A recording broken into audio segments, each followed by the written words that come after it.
Hello everyone, my name is JKP on YouTube, also known as James. Welcome to Rising Potential. Today's video is an interesting video. I actually did not plan on doing a video like this ever. I thought I actually finished talking about this show back when the final episode aired in like October or something, or November, I forget when it aired. Today I'm here to talk about why I did not like Red vs. Blue Season 10. Solid facts to why I thought Season 10 was very, very bad. Really quick, I did not mean to offend anybody. I don't intend to offend anybody. This is my opinion, and if you don't like my opinion, you can respectfully just go to the next video.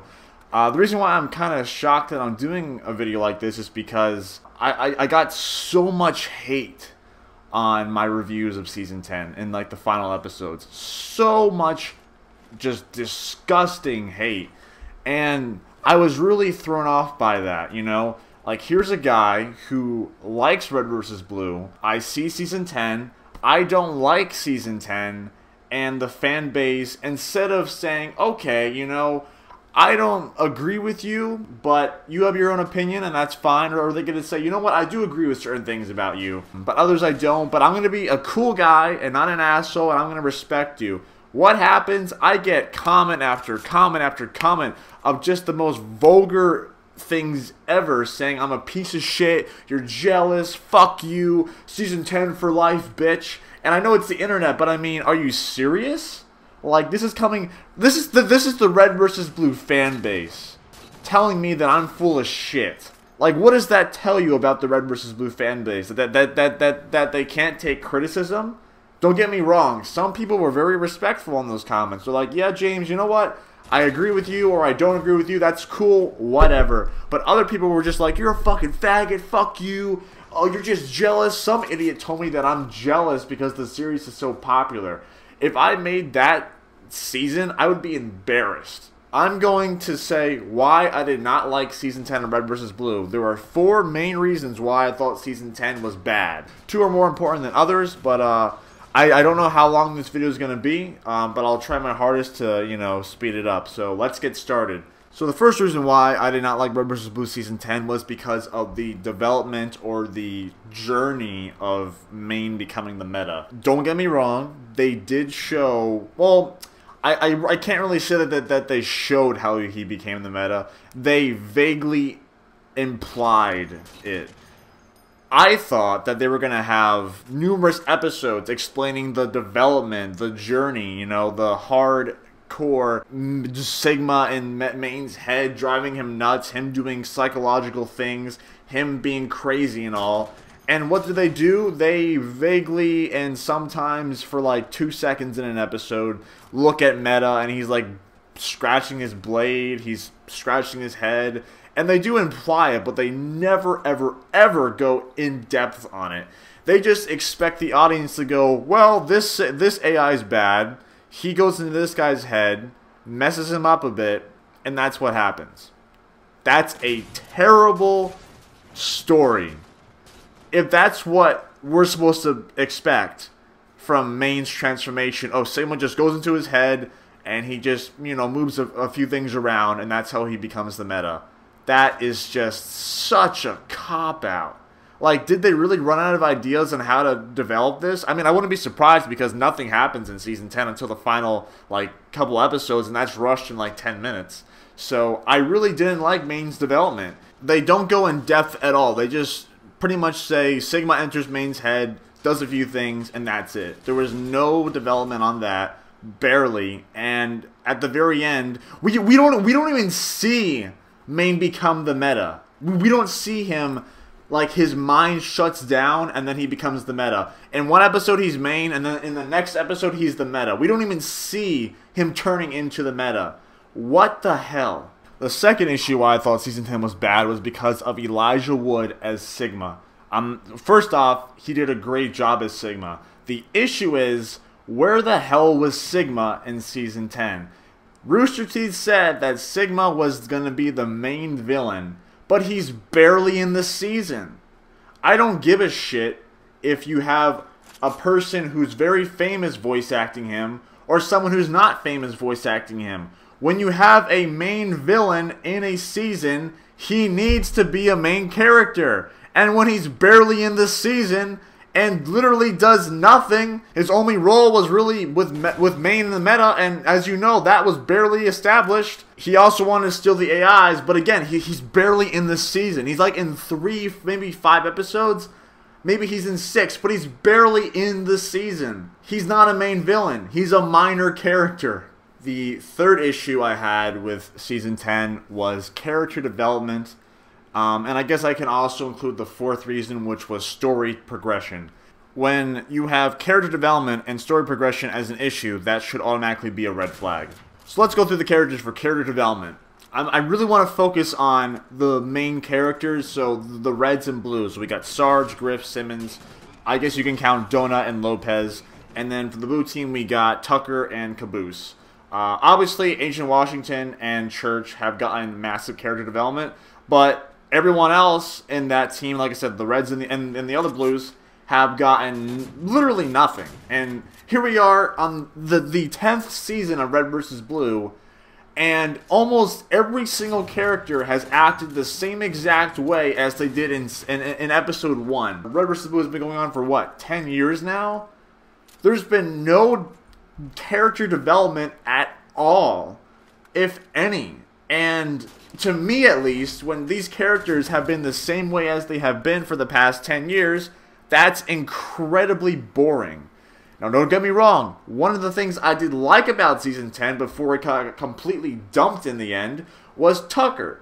Tucker actually showed some changes, and I'm like, holy shit, here's a character that has acted the same way for the past 10 years, and he's finally showing a different side of himself. Holy fuck, this is actually interesting. What was it? I'm trying to remember. I haven't seen Season 10 in a while, so I apologize if I'm not super smart. There was a scene, or a couple scenes, where I believe Tucker was getting jealous of Church with being with Carolina, and just the way that he the way that he voiced himself, he sounded like he was having a really hard time, and I thought that Tucker was possibly turning over a new shell. Maybe he liked Carolina, maybe he wanted to be with Carolina, romantically of course, or maybe he didn't like Carolina. And as we know, Tucker loves every single girl, even fucking Tex, who beats his ass. He always makes sex jokes about Tex, and this is the first girl where Tucker's like, I don't like you, and I'm like, holy shit, this is new. I like this, more of this. But then like a few episodes later, they drop it like it never happened.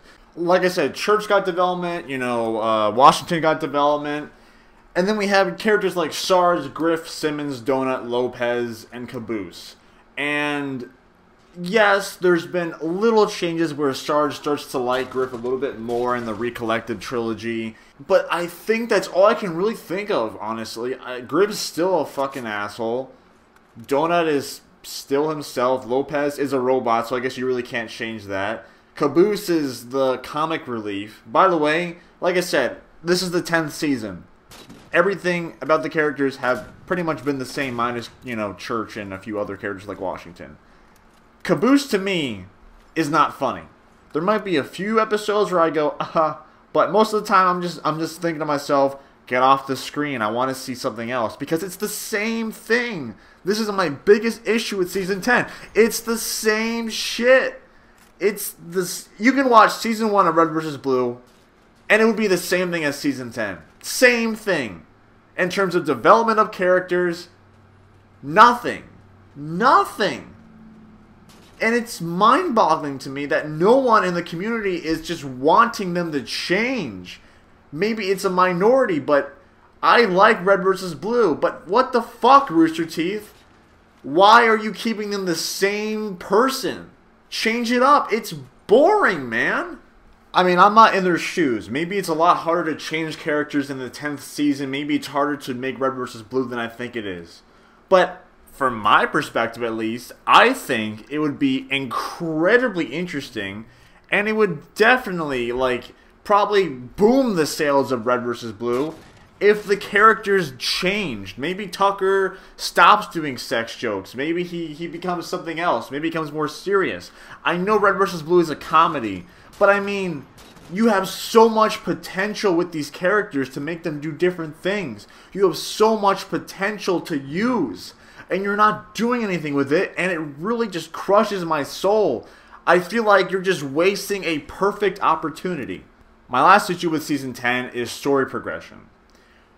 I think there's 23 episodes in Season 10, and like I said, literally nothing happens in the first like 17 to 18 episodes. Nothing. The characters do talk to each other, but there's a difference between making progression and just bullshitting.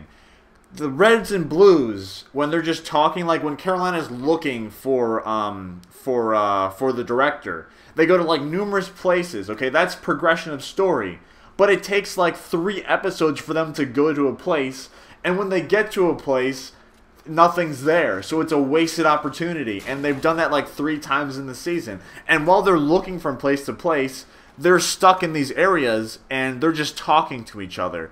And it's not like they're trying to come up with a way on like what they're gonna do when they meet the director, like how they're gonna plan out their attacks. It's just the Reds and Blues just bullshitting, just talking about pointless shit, and Caboose saying stupid stuff that doesn't have to do with anything in the story.